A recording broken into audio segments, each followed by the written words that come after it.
So I'm revisiting the Reverie of Debussy. This one starts with a ostinato, a repeated bass pattern. And what I want to show a little bit is choreography.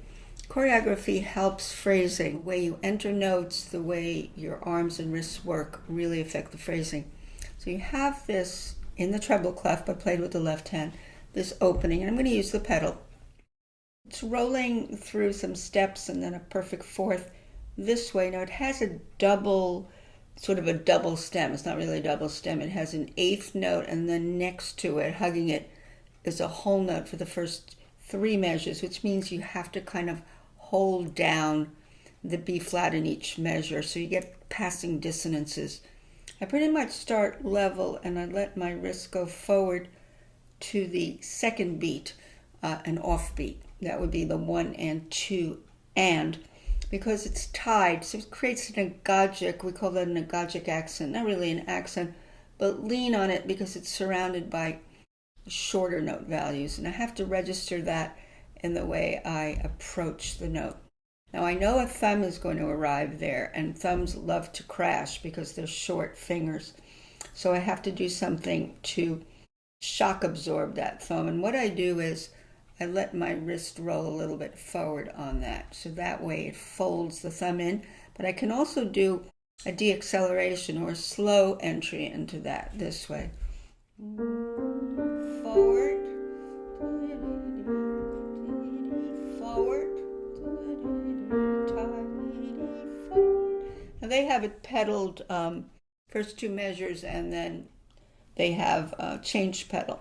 Probably easier to pedal for the two measures in terms of that tied whole note. So after you do that, and you see that I'm kind of rocking my hand forward with a little, really rocking between the 4 and the 1. It's sort of like going, swinging up and back, swinging up and back.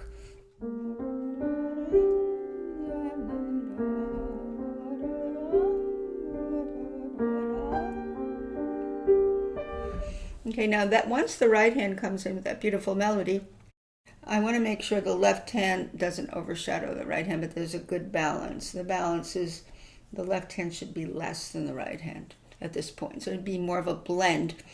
The right hand now comes in. We want to be able to shape that beautiful right hand. And what I see right away is, and it says double P. You're not going to do a double P in the right hand if you have a very soft left hand, because it's impossible. It'll be like completely disappear. And it is the protagonist here. It is the soloist. So you want to be deeper into the right hand, but you don't want a flat dynamic. I always talk about flat dynamics. You might see something saying P or MP, thinking that it's always the same. But depending on the shape of the line and also the harmony under it, you're going to have to nuance down sometimes and go forward sometimes within that dynamic range. So it's never a flat line. So when I come in, I would do this separately. I would lean on the first one and extract that first note. The way I extract it is this way.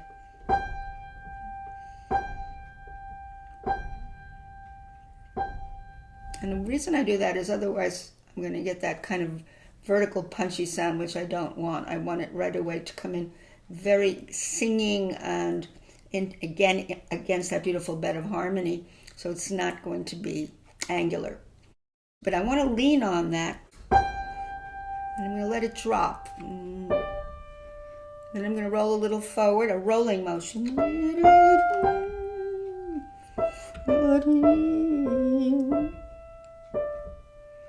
So I do a lot of wrist motion because I sculpt using wrist. Because if the wrist is stiff, I will be left with fingers on the ends, and fingers can't get the control of sculpting. The wrist really helps you sculpt a line. Particularly with that triplet, it's easy to that kind of a sound. When a triplet is really a wavy kind of a stretch of, in this case, stretch of 2/4 notes. It goes over 2 beats. So it really has to stretch out.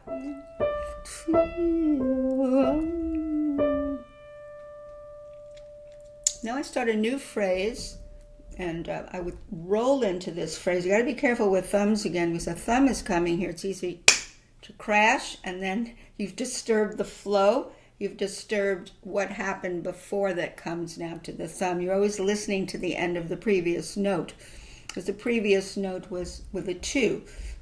So now I lift my hand here, I come in on the decay of that note, and then I expand to there. That's my destination note, because again, it's a gajic, because you had quarter notes before it, and this is tied half note to another tied half note, and then I'm going to fall back. And the only problem with falling back too much, I did this with a student, is when I get to that cadence note, that A, I'm going to have under it a rolling F major, a broken chord, and that is going to roll into the treble between the hands. And if I don't want to hear that jumping out, so I need to have a little bit more here, so then I can go.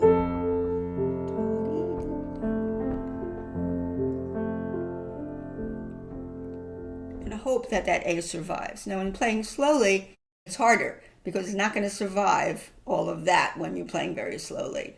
Already have decayed. But that gives you an idea just of choreography for this.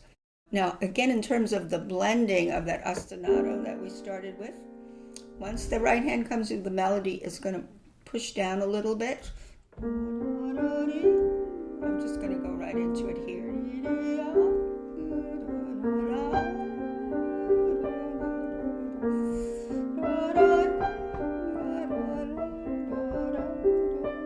Okay, now everybody asks about this, what happens between the hands.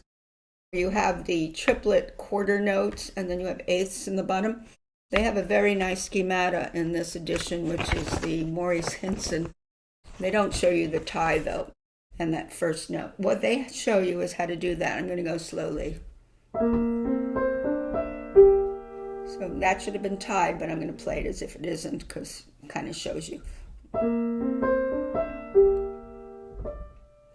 Now, you don't want everybody to go, I know that that note went in between and that note went, because then you won't get the flavor of the interaction, which is subtle. You know, you get this. Okay? Nobody wants to hear that pedantically or didactically that you have inserted notes. So that's some of the issues on the first page in terms of blending, in terms of sculpting the melody, making sure when you get to the cadence here that you have enough tone here so this can be dropped under it. Okay, now we get to part B, or another section. I always say hit different sections in this. Now what I do with students in this section, there's a lot of broken chords, and they're not root, third, fifth. There's sometimes root, fifth, third, fifth, and jumping around all over the place, which Chopin does too.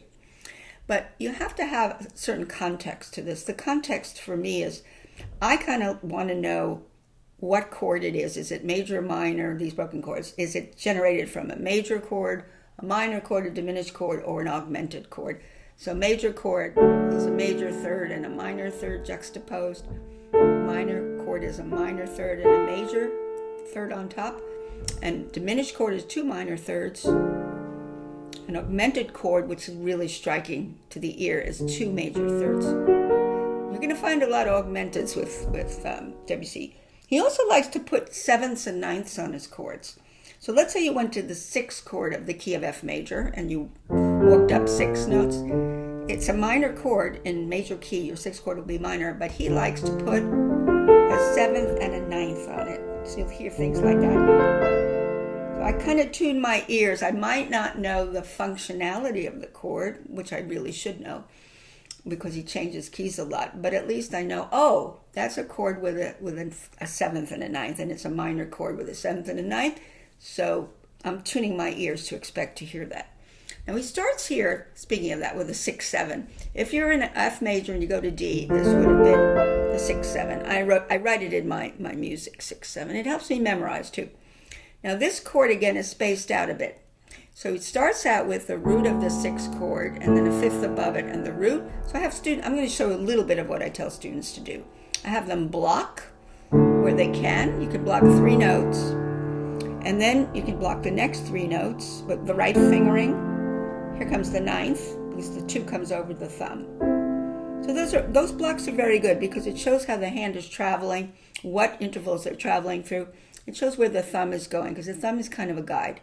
And I do lateral because I don't want the student to practice elbows out. We don't want elbows out. So we want a lateral float. So this would be a good idea to do this way, go to this one, cross over, then he comes back. So that's covered already, the whole first measure and part of the second measure. Now he goes to a G minor chord, and in F major, that'd be the 2 chord. So the 2 chord in a major key is a minor chord. I'm just giving you a little bit of theory. Anyway, this is a G minor. You could say, oh, that's a G minor chord. Instead of going root, 3rd, 5th, he's going root, 5th, root. So you want to train your hand to that spacing, and then he comes across with the B flat. So he has root, 5th, root, 3rd. So it's a good thing to do this. This is before you actually play it out, when you unravel it. This is very good practice. I'm not going to do this for everything. I'm just showing you what I do. Okay, now we have it again. So he's repeating this. So we're going through that 6, 7 with a 9th on it. Here's the 9th. Comes back. And by the way, when you do this, here's another thing. I know this can be overwhelming. I try, and I didn't do it right now, but I really need to block musically. Because if you start blocking with a stiff hand and you say, oh, I got the notes, you're not developing the attentive ear to what sound you want to make. Because remember, it's Debussy. And I'm using some pedal. That's fine.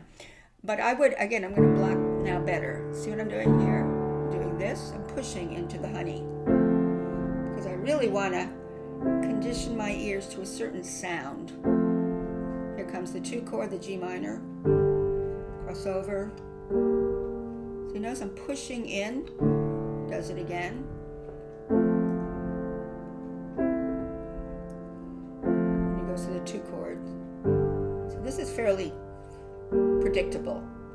Okay, now we're going to go to the F major's dominant. Now, F major's dominant is a C major chord. Now let's see what he does with it. He starts out with pure C major, which is C, G, E. Take that back. So he's going over the root here, from the 5th to the 3rd. So you have a 5th here, and then you have a 6th. So it creates a little bit of rotation, because that's what's going to happen when you actually play through it. You're actually doing a lateral rotation. Okay, now what I would do next is the next 3 notes is again the 2 chord, and then we have just a clashing second. You don't have to get too complicated about what this is. It's really coming back to the 2 chord here. And it's going to the F chord now, the tonic. F, C, F, and I cross over. This is called an overlapping block. I say it's overlapping because I'm repeating the F again just for the benefit of knowing the transit, which will be this. You can see how helpful this is. Now we're going to the next one. Looks like an A minor chord, which would be the 3 chord, because the 3 chord in a major key is a minor chord, which it is here. So all this context helps me when I'm learning. It should help a student too. So now you have that A minor chord, root, 5th, root. And then he goes to a D minor chord, which is a 6th chord. And now he's going to go to this.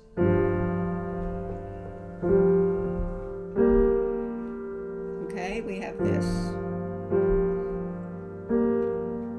And that gets us ready for the dominant again. See, I'm doing an overlapping block. And by the way, the right hand crosses over, because ultimately it will be this. And then it will be this.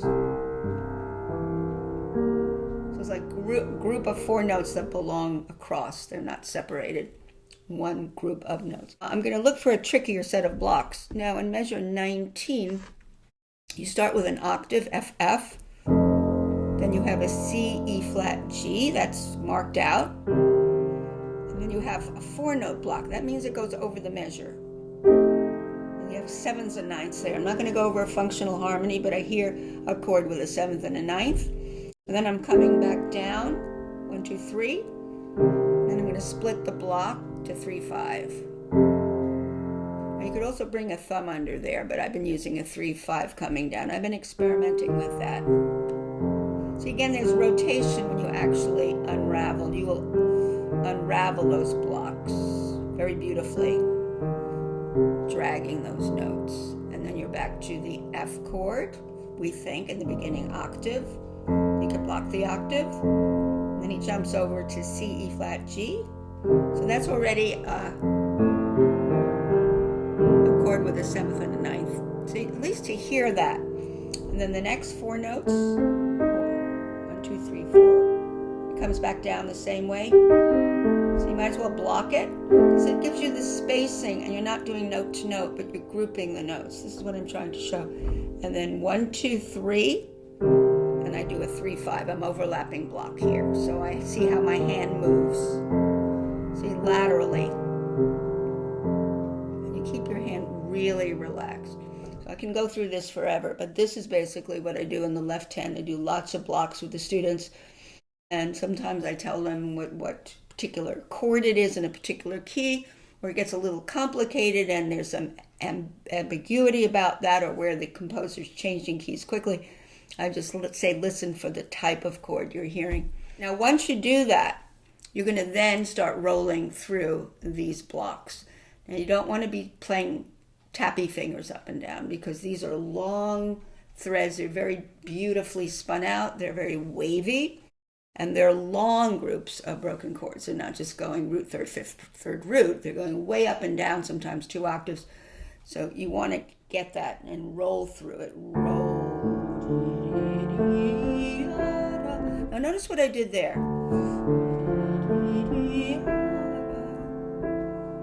I do a little bit forward. There's just a little curve around there. Rolling. These are big jumps.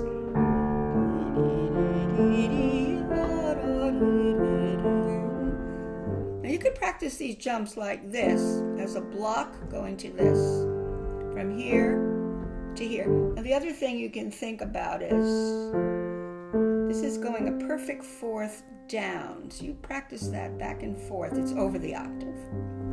Going a perfect 4th over the octave. Practice it laterally and very floaty, horizontally. None of this coming all the way off the key, being like Liberace and doing fancy stuff. Don't do it.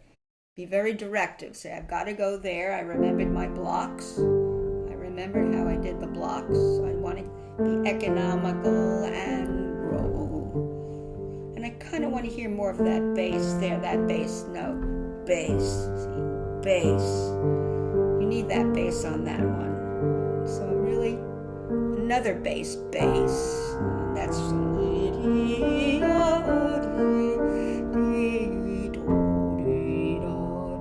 bass.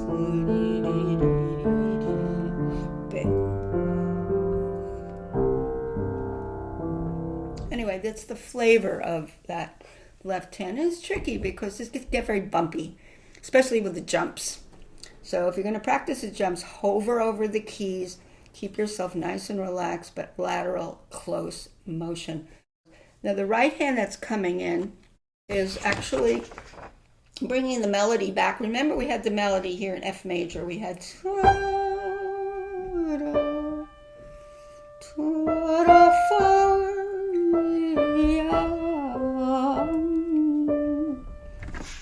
now we have a step up, but up here,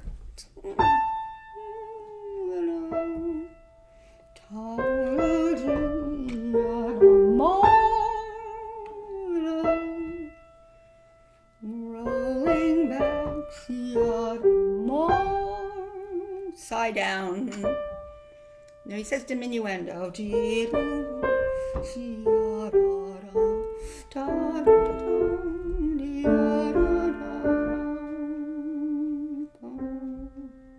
You can keep playing around with how you do that, because it's very tricky, because you're coming down with a side down, but you're sighing down to an agogic note, so you can't play that too soft because it's decaying, which means that what comes after it's going to jump out. And remember, if you're playing it slower, it's more challenging. So let's go back to it. So first time he says fairly soft. That's soft for me because of the balance between the hands.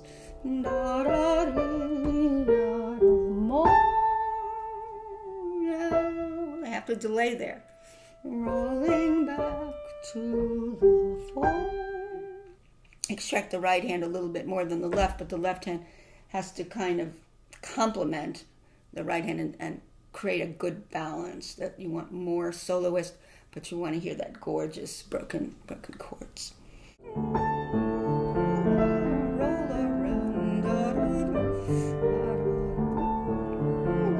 Then he has a new section, which is a little bit of a honeymoon, I say, where we don't have to worry about big broken chords. We have this little section. And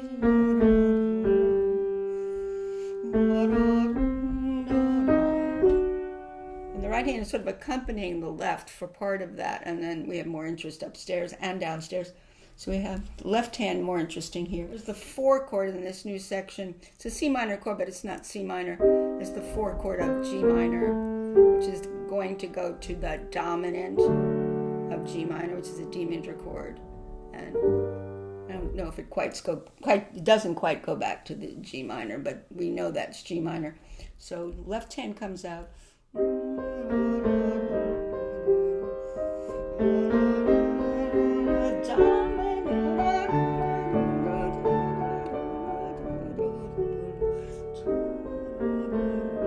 Left hand melody. Now this is interesting. He went from this to the augmented. So I say to the student, it sounded different. It went from a minor chord, even if they don't know it's the 4 chord of G minor, it is now going to a C augmented chord, which is 2 major thirds. So we finally went somewhere else with this the second time.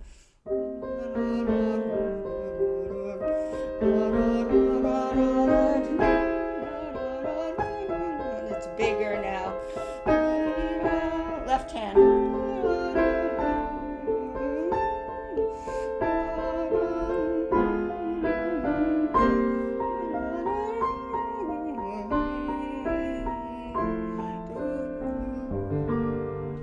Actually, you have to really listen to the left hand coming through, because you have lots of interesting melody in the left hand. You have to be really careful, and he has a crescendo, and then at the end here he has a decrescendo. The very end, you're still listening for that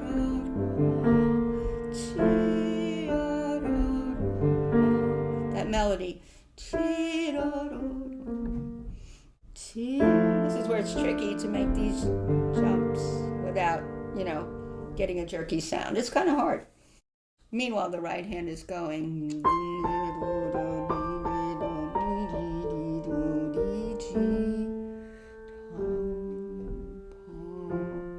That's going to end the section. Let's see if we can pull this off. So we have.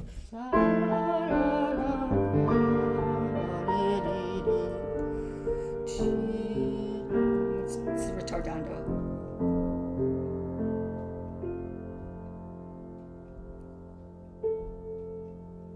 The good news with that jump is the retardando through that.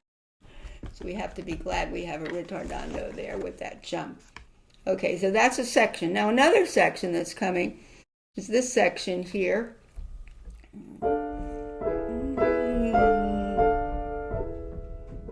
It's actually A minor. So you think just because you're playing a D minor chord that it's D minor, it isn't. It happens to be the 4 chord. The reason we know is it goes to the 5 chord of A minor. It doesn't have to ever really resolve. You can just hear it. So we have this new idea. Now they have staccato notes on it, but you use pedals. So you press lift here, and you have a 4-part harmony here. The hands are pretty close together.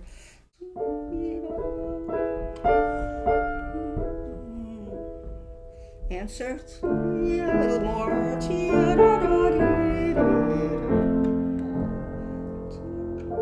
Variation now.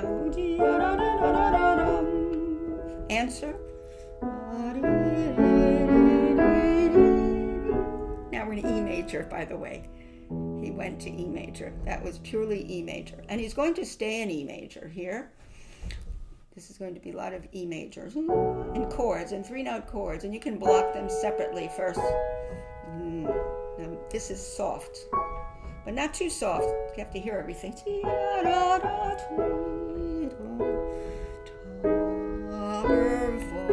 Voice. I'm pushing.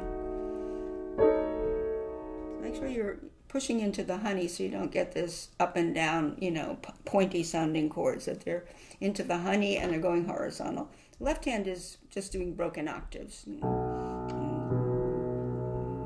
That's all. But I push.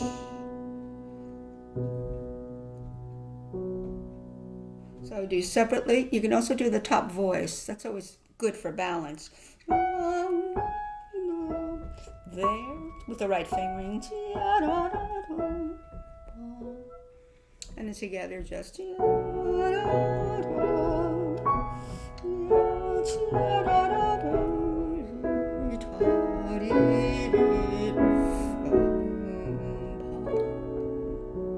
Same thing, little variation.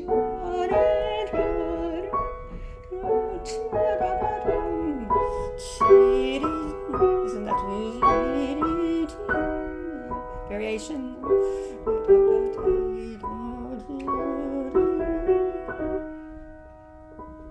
So you have little variations. And now you're going to go into C major. You have that melody in the left hand now.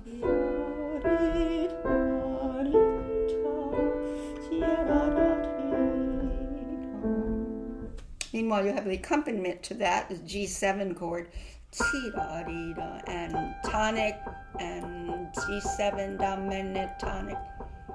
So you can see how all that harmonic analysis helps you. So this whole section, he's doing the same thing up and down. Again, he's in C major, with the triplets in the left hand.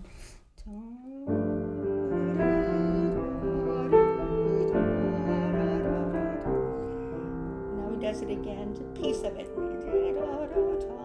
Now he lets loose a C7.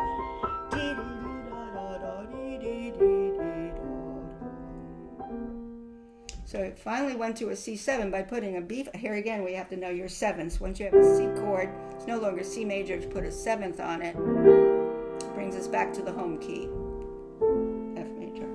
So that's where he just says, this is my transition back to the theme, which is going to be in F major. I'll do it slowly, so the triplets.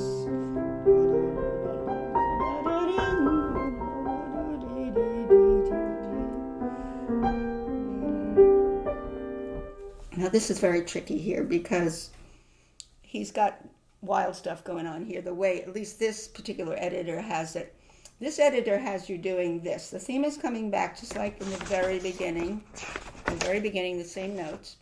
The right hand starting the G. You're going to see why this works. Then he has the left hand doing the D, and then the right hand does this, and the left hand does this, and continues back to the right hand. D, 2-1. I'll show you why this works. And then this is left hand, and then right hand. T. And this is left hand and right hand. Meanwhile, he's got what's on either side of that melody in a certain way. It's not always going to be left, right, but it's going to be like this, slowly. Crossover. And he goes back. 2, 1. I was going to switch to 2 here. And then right hand. I'm going very slowly. Here's that left hand. Right hand. Now, you gotta hear the melody. And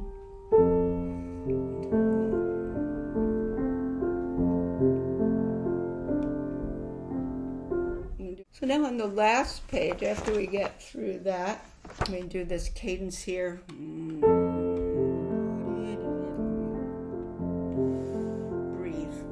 Back home to what we heard before. Roll around. This time he stays soft the second time.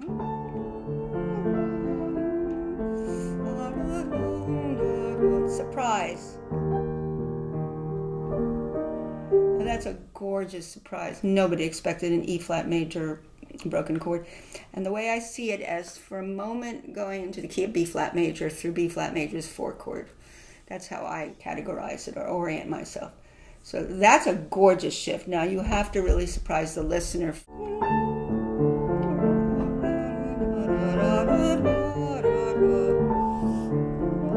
Very even.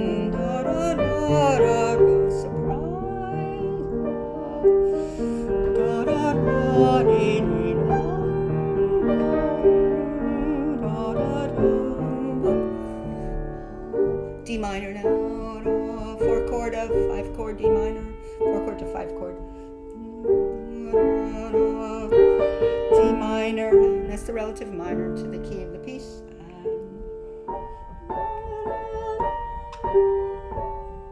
Double P. Now do 5-4 on the bottom. 2, 1. Now we're back to F major. Broken F, broken octave.